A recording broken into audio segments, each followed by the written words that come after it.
Em nome do Pai, do Filho e do Espírito Santo. Amém. Ave Maria, cheia de graça, o Senhor é convosco. Bendita sois vós entre as mulheres, e bendito é o fruto do vosso ventre, Jesus. Santa Maria, Mãe de Deus, rogai por nós, pecadores, agora e na hora de nossa morte. Amém. São José, rogai por nós. São Felipe Neri, rogai por nós. São Januário, rogai por nós. São Pio X, rogai por nós. Nossa Senhora de Fátima, rogai por nós. Em nome do Pai, do Filho, do Espírito Santo. Amém. Bom dia a todos.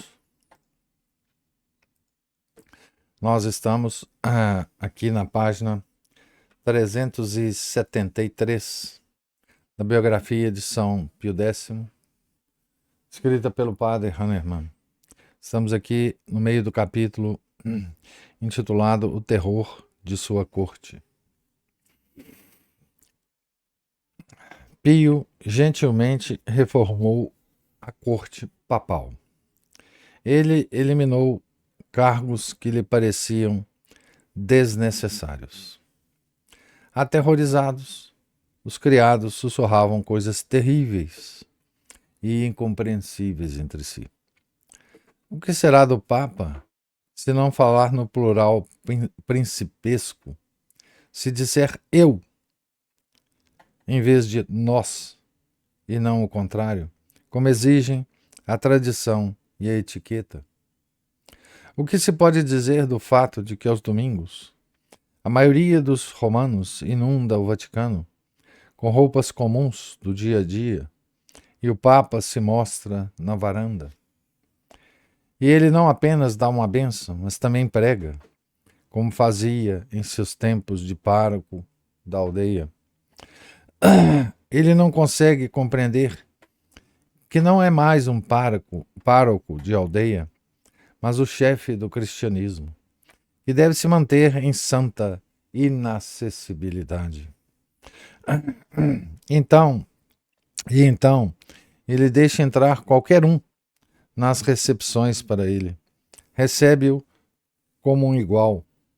Abriu mão dos joelhos dobrados, do beijo no pé. E quem mais ouviu falar disso também acomoda o último visitante. E isso nem foi o pior. Monsenhor Bislete, o camareiro, torcendo as mãos, disse aos cortesãos que quando recebeu o vigário geral da missão em Tanganica, que estava acompanhado por um negro, cuja testa baixa o Papa havia marcado com uma cruz, pôs a mão na cabeça crespa e lhe disse: "Força, meu filho. Se os plantadores de algodão ao longo do Missouri descobrirem isso, eles virarão mormons", ofegou Monsenhor Bislete, perdendo completamente a paciência. E nem isso foi o suficiente. O Papa observou que sempre que ele entrava no jardim do Vaticano, os guardas trotavam ao redor como loucos, afugentando os jardineiros. Os pobres têm que se esconder nos arbustos para não serem vistos. Para que serve isso? Pio perguntou desanimado. Afinal, não sou um animal ou um devorador de homens para tirar todos os seres vivos do meu caminho. Que as pessoas façam seus trabalhos. O Papa ficava contente se às vezes pudesse falar com os jardineiros, que não mais se escondiam dele, mas apenas levantavam o chapéu ou dobravam os joelhos para pedir sua bênção. Como seus olhos brilhavam quando Pio conversava com eles de maneira gentil. Ele se interessou com seriedade pelo trabalho deles e contou como cuidava do canteiro de flores do jardim naquela época em Riese. De qualquer forma, não tínhamos um lugar grande para flores em casa, acrescentou com uma risada. Nossa família era tão grande que toda a horta era necessária para o espinafre e o repolho. E então, o coração do mordomo que assistia parou de bater. Pio deu rapé aos trabalhadores do jardim e deixou-os enfiar os dedos sujos na caixa de rapé. Outro incidente causou ainda mais confusão. Um menino aprendiz que trabalhava na gráfica do Vaticano, de alguma forma conseguiu entrar furtivamente no jardim do palácio e se esconder atrás de uma velha estátua romana, esperando a chegada do Papa durante sua caminhada pelo jardim. O jovem, de uniforme azul, então saiu de seu esconderijo, ajoelhou-se diante do Papa e pediu sua bênção. Enquanto os monsenhores que o acompanhavam quase o esbofetearam, Pio prontamente cumpriu seu desejo com uma gargalhada alegre. Ele então perguntou ao menino de maneira amigável sobre seus pais e irmãos e finalmente ofereceu-lhe a mão, embora os dedos do jovem ainda tivessem vestígios visíveis de tinta de impressão, e disse: Eu ficaria muito feliz se você viesse mais vezes. Poderíamos caminhar juntos no jardim, então. Claro, Santo Padre, respondeu o jovem impressor com alegria. Terei prazer em caminhar junto. Com certeza, voltarei. O aprendiz ficou com muitos problemas por causa do ocorrido. O chefe da gráfica, informado do fato inédito pelos criados indignados, repreendeu o imprudente rapaz e finalmente o demitiu de seu cargo. Mas Pio, a quem o encontro lhe deu grande prazer, ficou surpreso por não vê-lo novamente e perguntou por ele. Não está bem, disse um dos prelados, confuso. Vamos para a gráfica, quero ouvi-lo imediatamente. O Papa ordenou. Não está mais na gráfica, responderam-lhe. Então vamos para a sua casa. Quando o Papa voltou de sua caminhada, o jovem apareceu. Por que você não veio até agora, Francesco? Perguntou Pio. Estive doente, gaguejou o jovem e piscou ansiosamente para os prelados. Pio viu claramente que ele foi ordenado a dar a resposta. Então se dirigiu a ele com voz séria. Lembre-se que você não deve mentir nem um pouco quando falar com o Papa. Você está realmente doente? Depois de um pouco de relutância, o jovem admitiu, com o rosto vermelho, como as coisas estavam. Pobre perseguido, disse o Papa com simpatia. Então ele tirou a carteira e deu 50 liras ao jovem. Pegue pelo seu salário perdido. Vá trabalhar de novo amanhã. Então ele se virou para os cavalheiros com um olhar severo e ordenou a eles. Façam a gentileza de dizer ao diretor da gráfica, em meu nome, para readmitir o jovem de volta imediatamente. Senão, ele ficará sem emprego. A propósito, eu ordeno para deixar vir qualquer um que queira vir até mim. Os criados deram de ombros. Não havia nada mais para fazer. O Papa Sarto era quem mandava. Um dia depois, o camareiro mor teve outro motivo para estar profundamente indignado. Um grupo de agricultores veio de Salzano, que apresentou uma carta de seu pároco, que pediu para ser levada ao seu antigo pároco. Monsenhor Bislett, ensinado por tristes experiências, não ousava esconder do Papa os visitantes. Assim, no final, com todos os sinais externos de sua dor interior, ele relatou que havia pessoas ali de Salzano que queriam ver o Santo Padre. Ah, que alegria! Exclamou Pio alegremente. Traga os filhos da minha antiga paróquia para mim. Mas se vossa santidade pudesse vê-los, gaguejou indignado o camareiro. Como estão vestidos? Sem colarinho, sem gravata. O que tem a gravata? Como se ela fosse o mais importante. Deixe-os entrar. Bislett, relutantemente, cumpriu a ordem. Bem-vindos à casa de seu pai. Pio cumprimentou os convidados e ofereceu-lhes um assento. Bislett queria afundar no chão de vergonha. No entanto, o Papa poupou-lhe mais sofrimento. Por favor, está dispensado, monsenhor. O povo de Salzano soltou um suspiro de alívio quando o severo cavalheiro, embora com relutância, deixou a sala. Ah, sim, suspirou o ex-pároco. Infelizmente, eu não sou o chefe no Vaticano. Que coisa, Santo Padre, resmungou um dos camponeses. Não é dono da própria casa. Como assim? Se um servo em minha casa fosse relutante, eu o demitiria. Sim, mas há uma pequena diferença entre a sua casa e a minha. O Papa riu. Bem, vamos finalmente sentar. Mas ora, falta uma cadeira. Um momento, disse o Papa e foi para a sala ao lado, onde logo voltou com a ampla poltrona.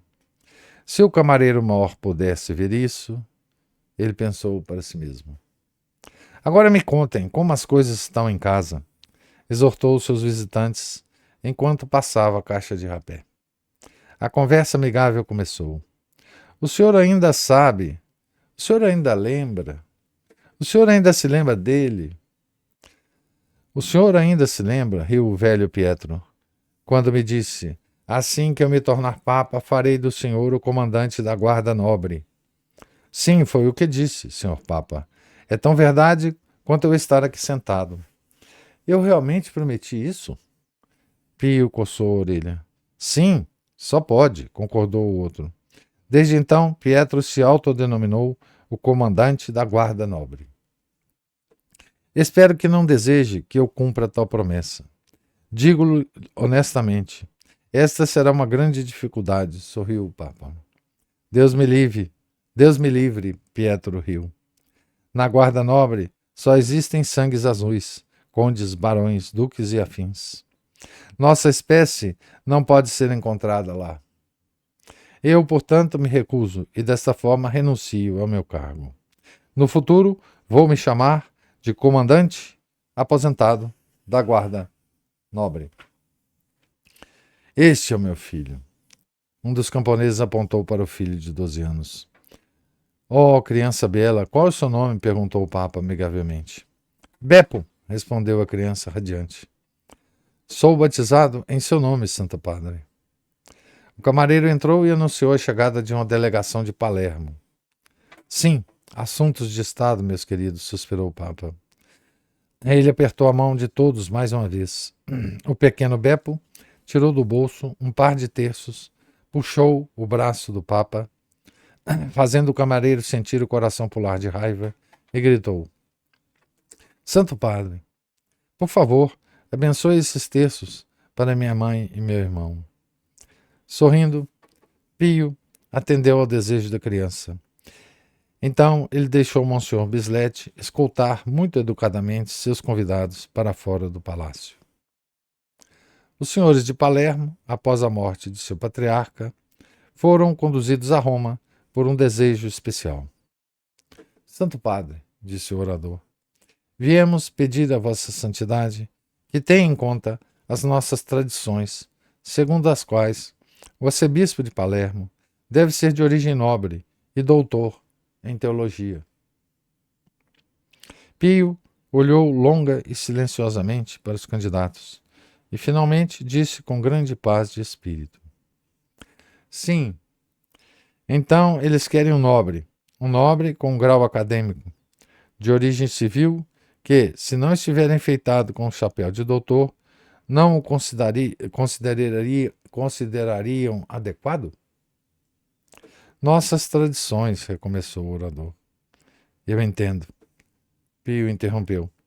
Meus pobres filhos, como deve ser difícil para vocês verem na cátedra de Pedro um homem que não tem doutorado em teologia, nem é de origem nobre, mas apenas filho de um pobre carteiro de aldeia.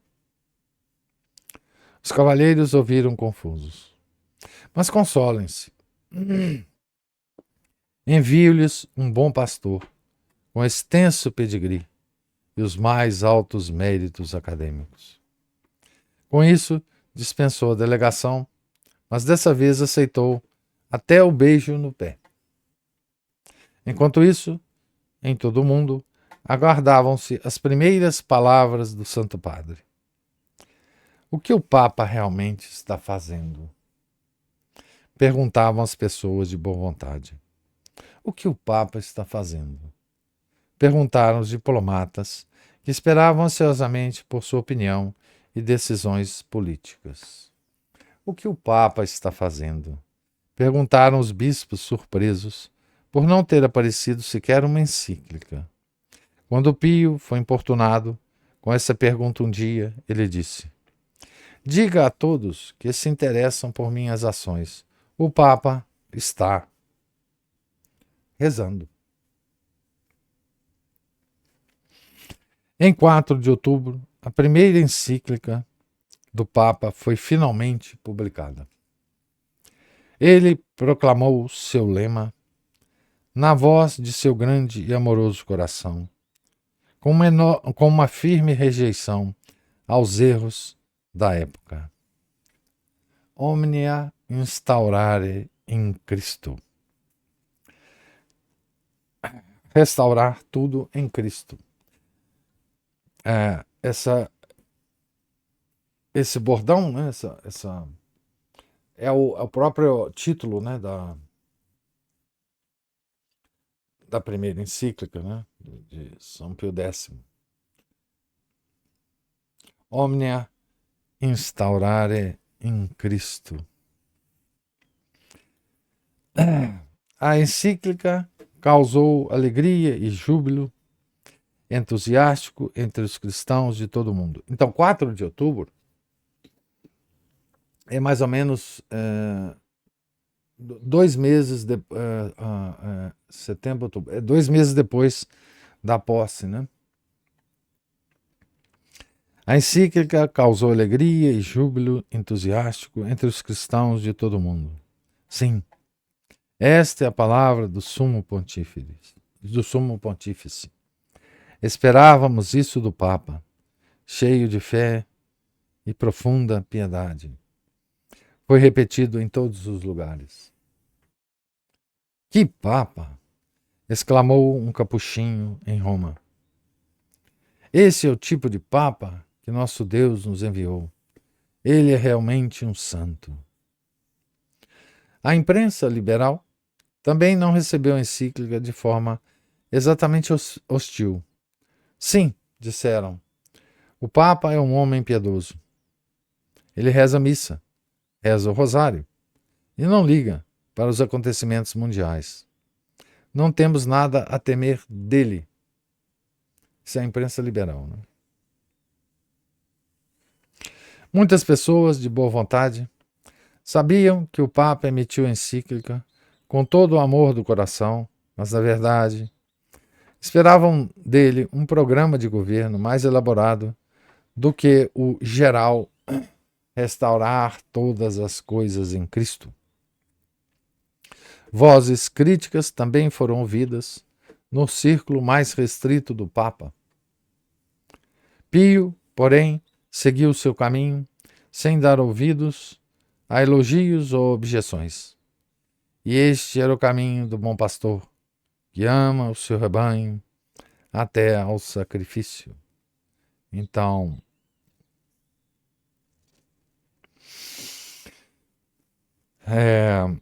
aqui só um pequeno comentário sobre a reação da imprensa liberal, né? Veja que nós não tínhamos ainda, na época, né, nem rádio, nem televisão, né? Muito menos redes sociais. Mas a imprensa acompanhava detidamente, né, o papado. Principalmente porque, nessa época, o papado era uma coisa muito importante para o mundo.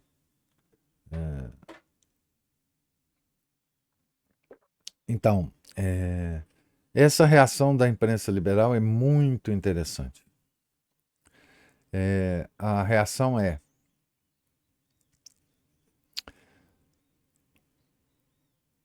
bem, o Papa é piedoso, ele reza. Tá certo?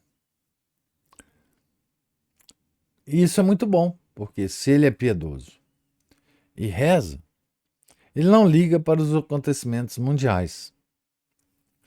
E se ele não liga para os acontecimentos mundiais, nós não precisamos temê-lo, né? E é uma coisa interessante porque os ateus são a si mesmos. Né? Como eles acham que só existem os acontecimentos mundiais para se preocupar, ou melhor dizendo, que os acontecimentos mundiais não têm nada a ver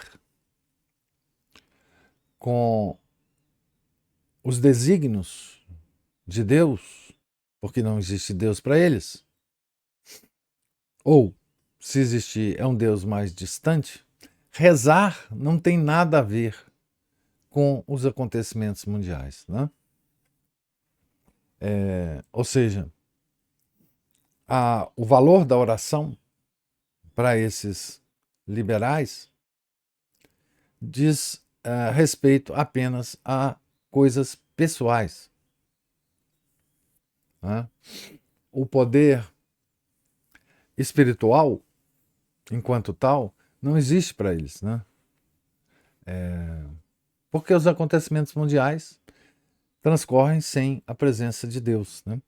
Então, um Papa que aparentemente não esteja se preocupando com os acontecimentos mundiais é um Papa muito legal para eles. Né? Ele só reza, piedoso. Não é? Então, nós não temos nada a temer. O que eles temiam? Eles temiam anátemas do Papa. Eles temiam críticas do Papa ao mundo moderno. Né? Eles temiam interferências diretas do Papa, usando o peso da diplomacia vaticana, né? Para interferir em acontecimentos mundiais diretamente. Né? E eles viam que, na figura do Santo Padre, um homem, digamos assim, piedoso, né? Uma coisa inofensiva. Né? E veja que essa ideia de um Papa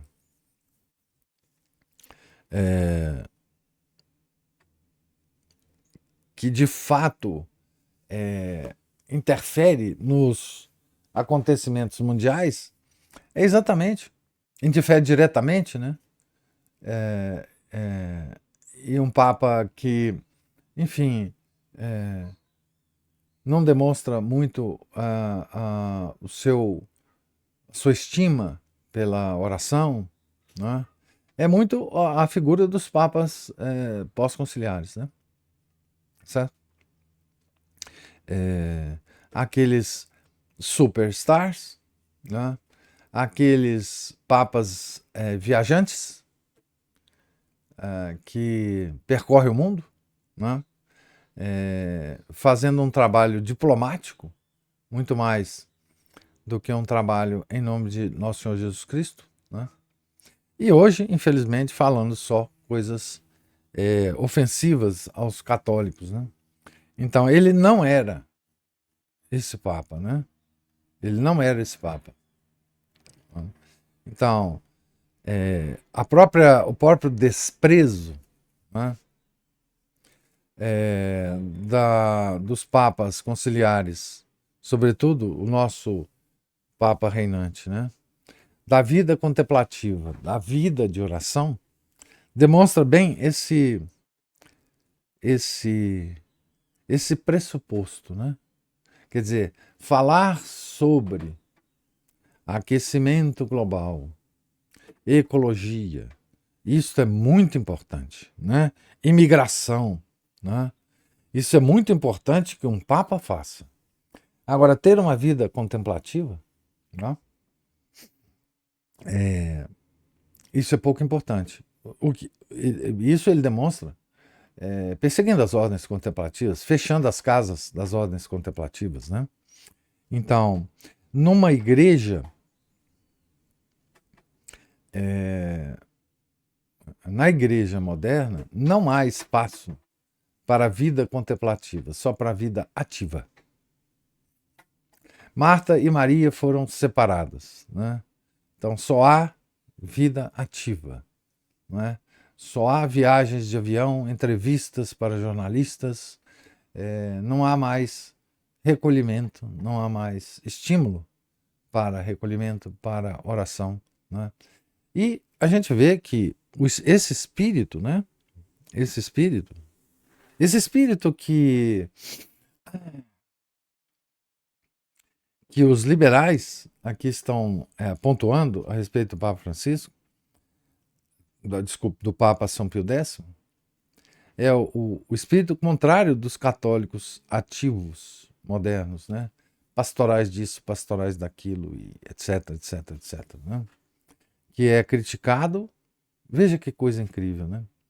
Esse tipo de coisa, esse tipo de apostolado ativo, sem a vida interior, é exatamente o que critica Dom Chutar no livro A Alma de Todo Apostolado, tá certo? Que é dessa época. O livro A Alma de Todo Apostolado é dessa época, do papado de São Pio X, né? Então, isso aqui é muito interessante. Essa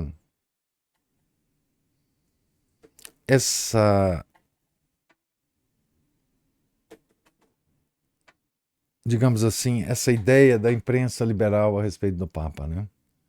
Mal sabiam eles que essa vida espiritual, essa santidade do Papa iria lançar um petardo contra os modernistas na igreja, os liberais dentro da igreja, né? Certo? Bem, nesse capítulo que a gente acabou de ler, eu vou parar, enfim, eu falei já demais aqui, eu vou parar a leitura aqui, no final do capítulo, mas nós vimos então, né, os primeiros movimentos, né, os primeiros 2 meses, né, do papado de São Pio X, o comportamento dele dentro do Vaticano, né, o escândalo, digamos assim, que o comportamento dele causou na corte, né? E, obviamente, em termos de decisões, ele não tomou muitas, né? Mas o comportamento pessoal dele já causava muitos escândalos, né? Para aqueles funcionários, digamos assim, de mais baixo nível, né? Que estavam preocupados com etiquetas que os papas anteriores seguiam e que São Pio X recusava seguir, né? Com os jardineiros, nos jardins, com as pessoas que queriam vê-lo dentro do Vaticano, enfim, com as pessoas mal vestidas que queriam vê-lo e que queriam entrar nos aposentos do Papa, enfim, né? Isso já causava, o próprio comportamento pessoal já causava um certo burburinho, né? Nessa, digamos assim, nesses serviçais mais de contato mais direto com o Papa, né? Camareiros, enfim, mordomos, jardineiros e afins, né? Tá certo? E já, obviamente, indicava, né? O que seria, do ponto de vista da corte romana, esse papado, né? Que estava se inaugurando, né? Tá certo? Então, vamos deixar o capítulo seguinte para a gente ler amanhã. Ele é até curtinho. Gostaria de saber se há algum tipo de observação ou comentário de vocês sobre a nossa leitura. Oi, professor, tudo bom? Ô, Márcio. Hoje deu tempo nem para você pegar a caneca. Tô aqui, tô aqui.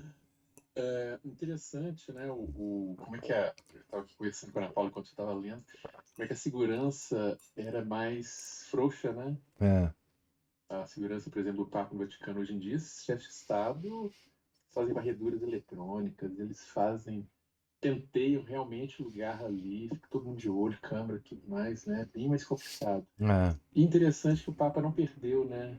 Ele, aliás, todo essa vivência que ele teve de contato próximo com seus paroquianos, depois com seus súditos lá do episcopado, e agora o Papa continua, né? Ele é o Papa dos seus súditos, ele atende a todo mundo, e ele começa a restaurar todas as coisas em Cristo justamente como Cristo, né? Exato. Tem o cego de Jericó, o próprio Cristo, as pessoas estavam tentando impedi-lo, né, de ter acesso a Cristo. Ele, não, deixa lá ver o que esse homem quer, né? Me lembrou muito essa atitude, né? A Cananeia que pedia lá algumas migalhas lá para os pagãos, né? Aquela que Tanta encostou gente no nas manto, né? isso, no manto também, né? Então já começa com essas atitudes, né? Já que ele mesmo ia até atrás das pessoas, né? As pessoas simples e de bem. Antigamente eu já cheguei a conhecer muita gente simples de bem. Hoje em dia as pessoas pobres não necessariamente são simples e muito menos de bem, né? Ah, não tem pobre simples mais, não. Acabou, é tudo muito gourmet, exigente, prepotente, arrogante. Representa hoje em dia praticamente a alma do brasileiro, né? É, Esse pessoal de Palermo, interessante que eles estão aí pedindo um doutor. um doutor, né? O São Benedito tá lá, ele viveu em Palermo, né? São Benedito era mestre novicios, foi superior do convento, mas era analfabeto. É. Mas tinha uma ciência muito grande, muita sabedoria, era muito caridoso, tá lá, incorrupto lá para quem quiser, né? Visitá-lo lá em Palermo. Você vê, E esse é interessante, um viés da academia, da universidade, já muito forte, né, Márcio? é, É, é isso. Eu acho que eles deveriam ver mais conteúdo, né? Até hoje, me parece. Para as pessoas serem indicados para o episcopado, tem que ter alguma pós-graduação, tem, tem. né? Um mestrado, alguma coisa assim. Aí É, vem, né? E como eles são deformados nessas escolas, aí a gente já vê o resultado que sai também, né? é, Inclusive, o pessoal estava ali discutindo, né, sobre o que o Papa vai dizer, vai fazer alguma coisa. A gente não ouve falar de bispos mais escrevendo cartas pastorais, né, professor? não. Nem bispo rezando, né? Na verdade. Também não, a gente não vê isso, né? É muito difícil, muito difícil. Eu fico pensando se E, eles rezam até o breviário, como é obrigado todo padre a rezar, né? pois é, os próprios padres. Bom, quando eu estava aqui entrando em paróquia, eu já ouvi padre falando que não dava tempo de rezar tudo, que eles rezavam assim, uma das orações amanhã e a outra à noite. Mas isso é pecado Noite, mortal. pois é. Esse Mas é aí eles estão pecado. fazendo isso, né? Eles É. rezavam tipo completas ou vésperas e depois Não, mas eu conheço padre, talvez. por exemplo, que reza. Hum, Ele senta e reza todo o breviário num momento só. Isso pode ser uma feito. sentada. Isso É, pode ser feito. Porque tem um dia muito longo, por exemplo, acorda mais cedo e reza o breviário inteiro. sim, Isso pode. Ou à noite, que passou um sim, dia muito apertado e vai rezar à noite. sim, Mas assim, tem que rezar, né? Senão é pecado mortal. sim, sim. Por exemplo, o Padre Jorge já falou com a gente assim que ele para dar conta disso, ele acorda 4 horas da manhã, né? E teve dias aí que eu estava meio ocupado, 3:30 da manhã. Pois Para é. dar conta, ele reza a maior parte do breviário até às 6. Pois é. O que sobrar depois ele reza durante o dia, mas eu falou assim, pelo menos essa hora para adiantar aqui as coisas, porque senão não dá conta de terminar tudo. O Joacim me contou uma piada eclesiástica na última vinda dele, que é muito interessante. Ah, ok. Padre Joacim. Ele disse que o Richelieu, Hum, ele rezava o breviário assim. ele deixava para as 11 horas ou 10h30 da noite para rezar o breviário do dia. Aí rezava. Aí dava meia-noite, ele rezava o breviário do outro dia. Ah, Então, sei lá, em 3 horas ele rezava o breviário dos 2 dias e ficava os dias sem 2 dias praticamente para as atividades políticas dele, né? Então era assim. isso- Mas o breviário, você pode, você não precisa respeitar as horas do não. relógio, não, né? Sim, sim. Mas tem que rezar Tem que completar. e completar, senão É, os é, relógios só para tornar a coisa mais organizada, né, professor? Para é ficar claro, organizado. não, e é bom que use esse tempo, porque é uma repetição muito adequada ao longo do dia e tal. Mas quem não pode, quem tem uma vida mais ativa, né? Uhum. Mas eu fico pensando, a gente. é, será que os padres hoje rezam isso? Os bispos rezam? Sei lá, os dignatários? Não sei, de fato não É, sei. difícil, né? É. Agora, você falou do Cardeal Richelieu, tem também, inclusive, eu me lembro, uma enciclopédia que eu lia, né, às vezes na infância tinha com quem brincar, eu ia lá buscar nas enciclopédias, né? Tem uma passagem que é a própria criação da maionese tem o Cardeal Richelieu no meio, né? Ah, é mesmo?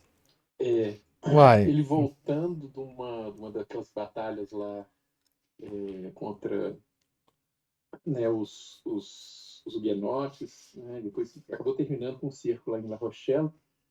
Ele chegou num lugar, não tinha um estalajadeiro já à noite, não tinha nada, e pediu assim: eu tô com fome, o que se eu tiver para comer aí, eu aceito aí.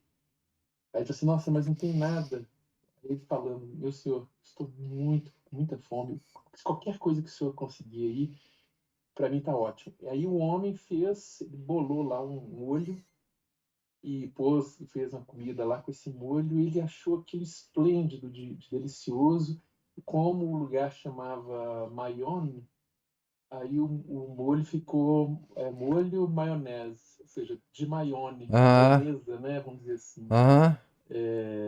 Ah, E isso é aí ele achou interessante. aquilo tão bom que ele pediu receita para levar para a corte e tal, espalhou, então aí, comendo alguma coisa que se parece com a maionese, não sei se é realmente a maionese original, né, porque se distorce pelo tempo, as indústrias elas acabam também fazendo a própria receita, né, impondo aquilo. Que ótimo. Que Mas ótimo foi saber isso. disso. Não, tem um quadro também do Cardeal Richelieu vestido com armadura. Eu não sei se retrata a realidade mesmo, mas diziam que ele ia à frente mesmo dos Ele era combates brabo. lá. Ele era Ele brabo. era. É. E ai da França se não fosse ele, né, professor? A Inglaterra já teria tomado a França já no século XVII, né? É. Tava bem frágil, assim, o período de transição do século XVI, XVII, né? E muitos traidores. Tinha tido um rei anteriormente que tinha sido protestante, acabou virando catolicismo, parece que foi Henrique IV. É o Henrique IV. Isso, ele que segurou as pontas ali. A É. idade da França se não fosse ele. Parece que o confessor do Henrique IV era muito amigo do São Felipe Neri. Que Ou tinha interessante. contato com o São Felipe Neri. É. Os santos, né, E ele. jovens fabricantes, né? São. Essa leitura matinal também é cultura, né, Márcio? Também é cultura. Muita professora, as manhãs de formação. Maionese. Nossa, que coisa. Isso aí eu li, deve ter lido uns, sei lá, quase uns 40 e tantos anos atrás. Eu Essa me foi lembro disso. ótima. Essa foi ótima. Isso que me deixou marcado. Enciclopédia conhecer. Eu não acho que era mais antiga ainda, viu, professor? É que meu pai, às vezes, ele É, a comprava alguma coisa. britânica, né? Antigamente tinha a britânica e tinha uma outra Nossa, famosa. Barça, Barça, Barça. tinha Delta, É, Delta Júnior. é. E essa era pequenininha, essa enciclopédia não era tão grande assim, não, mas tinha altos casos. Por exemplo, eu me lembro de um essa enciclopédia era do começo dos anos 60, de um herói de uma dessas guerras húngaras, eu não sei se a Revolução Húngara lá de 1956 ou se anteriormente da Segunda Guerra, da Primeira Guerra, não sei. Só sei que tinha um relato lá que esse militar, teria lutado pessoalmente contra um vampiro num cemitério. Meu Deus. O pessoal não viu, não, viu? Acho Puxa. mais fácil acreditar em lobisomem, vampiro, saci, moço sem cabeça, curupira e caipora do que em certos modernismos por aí que o Tolkien dá de fazer. Ah, meu Não Deus. duvido Eu nada. também não. Esse homem, ele descrevendo que o vampiro ele não andava, ele flutuava um pouco acima do solo, se mexia com uma grande agilidade e tal, e ele lutou com um sabre mesmo, assim, e não conseguia acertar o vampiro. Eu acho que ele teve que apelar pelas forças sobrenaturais para conseguir espantar o. O demônio pode aparecer de várias formas na frente da gente, né? Sim. É. E não sei se você já viu, assim, o padre Paulo Sands, ele contava, ele conversava com os coveiros, né, que ele ia fazer exéquias de sepultamentos. Os coveiros tinham várias histórias cabulosas e a gente, hoje na internet, a gente pode escutar várias dessas histórias também de acontecimentos muito estranhos, né, que dizem que os cemitérios, os hospitais, as prisões são Sim. lugares assim infestados mesmo de Então, demônios. é verdade. Isso mesmo. Né? E o vampiro não deixa de ser um demônio, né? Certamente. Claro. Bebe sangue? Né? Olha, exemplo, né, para esse pessoal aí. Mas voltando a falar em beber sangue, satanismo, maçonaria, o pessoal da maçonaria também, me parece que no século XIX já tinha espalhado essa ideia de muita gente que a pessoa deveria ser católica apenas a igreja para dentro, 1 hora por semana, né? Você vai lá na Já igreja, tava reza muito. aquele textozinho, isso. Já Não tava. faz nada aqui fora, não. Não pratique sua religião lá de fora. Mas É. o pavor que eles têm de realmente, da prática da religião, né, na vida social, na vida familiar, né, e eles acham que a oração em si não é lá grandes coisas, né, não faz, é só uma beatice, né, Pois é. como eles, É o né, Papa Piedoso. Ele reza. uma Mas tá beatice, ótimo. ele é inofensivo, né, não vai interferir nos nossos negócios, né, Não, vamos dizer assim, não. esses mafiosos, né, É. e inclusive não sei se está lá no sílabus alguma das condenações, é justamente esse tipo de vida, que achar que o católico ele tem que ser apenas um católico de reza. Aí está me lembrando muito certos maus exemplos de muitos maus católicos que são exatamente isso. O católico apenas de rezinha, de roupinha modestinha. Você viu aí também o Papa recebendo pessoas sem roupinha modestinha, né? Sem Ah, colarinho, né? Só praticamente com roupa de trabalho, né? Indo a coitados. pé, sei lá. Imagina como eles chegavam lá, né? Andando vários dias para ir para Roma, Nossa. Né? Sabe lá Deus mais como, né? Lombo de mula, se pegasse um trem. Eu não Hoje, sei. né? É. Mas chegavam lá mais parecido comigo do que com os senhorzinhos do IPCO, né, professor? Certamente. Cadê a Certamente. gravata? Cadê o colarinho? Você, quando o bispo não nos visita, né? Pois é, professor, mas aí foi assim: o Arthur casou, foi convidado para o casamento do Arthur. Chega lá, quem está celebrando o casamento dele? O bispo. Beleza, ele disse, frio, né? Vou aproveitar a roupa. Nem Da noite tirei a anterior, roupa da noite exatamente. anterior de manhã, uma coisa menos para sujar, né? Apareci lá com a roupa. Aí o senhor, Mas o senhor foi. bispo, Não, claro que era. Mas o senhor estava muito elegante. Eu gostei. bondade sua, pessoal. O Gostei. pessoal acha, né? Mas assim, Gostei. essas roupas são meio quentes, né? O Não, eu tecido não detesto. Eu ajuda. detesto esse negócio. Nossa Se me Senhora. falar para poder usar isso aí numa temperatura mais baixa, ótimo, mas mesmo assim o terno é uma roupa muito ingrata, porque Hum. primeiro que no verão ela é quente também pelo tecido, né? E no inverno ela pelo tecido também e pela aquela abertura do peito, ele é frio.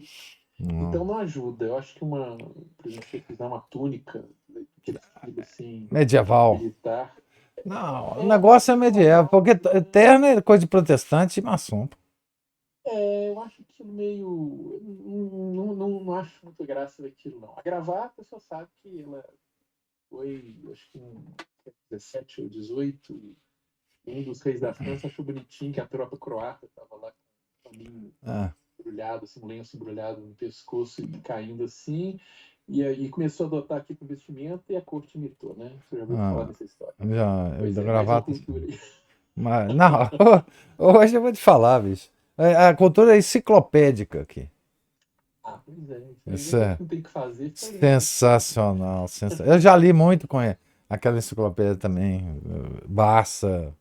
Eu lia Barça e a Conhecer. E eu quero conhecer por dentro também aqueles navios, aviões. Eu adorava Não sei se aquilo. você já viu. Ah, Interessante, né? Por isso você virou engenheiro, né, professor? talvez, né? Talvez. Mas só isso, senão não deixa o resto do pessoal falar. Ó, Bom. obrigado, desculpa pela jogação. Que é isso. Obrigado. Obrigado a você. Bom demais. Mais alguma observação? Comentário? Então, amanhã a gente continua. Nós estamos terminando, né? O livro. Vamos ver quantas aulas mais quantos encontros mais nós vamos ter aqui. Mas já estamos mais no final, né? Tá certo? Deus lhes pague a presença, os comentários, a paciência, os comentários, as observações, certo? Tenham todos um santo dia. Fiquem com Deus. Em nome do Pai, do Filho e do Espírito Santo. Amém. Ave Maria, cheia de graça, o Senhor é convosco. Bendita sois vós entre as mulheres, e bendito é o fruto do vosso ventre, Jesus. Santa Maria, Mãe de Deus, rogai por nós, pecadores, agora e na hora de nossa morte. Amém. São José, rogai por nós. São Felipe Neri, rogai por nós. São Januário, rogai por nós. São Pio X, rogai por nós. Nossa Senhora de Fátima, rogai por nós. Em nome do Pai, do Filho, do Espírito Santo. Amém.